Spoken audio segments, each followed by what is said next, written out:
तो एक आदमी दावत पे गया, किसी ने कहा, दरमियान में कोई बंदा मिल गया, कहाँ जा रहे हो यार, फलां ने मुझे इनवाइट किया, निहारी पकाई है, दावत है मेरी।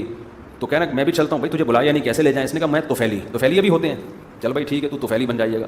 आगे एक और आदमी मिला, यार मुझे भी ले जाओ दावत पे। ओ भाई ये तुफैली हो गया, तू क्या है? कह रहे मैं तुफैली का भी क्या हूँ, तुफैली, चल भाई तू भी आ जा साथ में। एक और बंदा, यार मुझे भी ले जाओ। ओ भाई मैं तो असल ओरिजिनल हूँ, इसको मैं बोलूँगा ये तुफैली और ये तुफैली का तुफैली, तुझे किस खाते में डालूंगा? उसने कहा तू फिक्र न कर, वो मुझे पहले से जानता है, चल भाई। अब जब एक के 4 आदमी मेज़बान ने देखे ना दरवाजे पे, मेज़बान ने पूछा आप? भाई मैं तो वसीम हूँ, जो जिसको आपने बुलाया था। मेज़बान को गुस्सा आया, ये कौन है? ये तुफैली है। थोड़ा और गुस्सा आया, अच्छा ये कौन है? उसने कहा ये तुफैली। चौथे पे बहुत गुस्सा आ गया, बोली उल्लू का पट्ठा कौन है? तो उसने कहा मैंने कहा ना था पहले से जानता है मुझे, मैंने कहा था ये मुझे पहले से। एक और अंदर घुस गया। तो कुछ चीज़ें गरीबियों में चल रही होती हैं।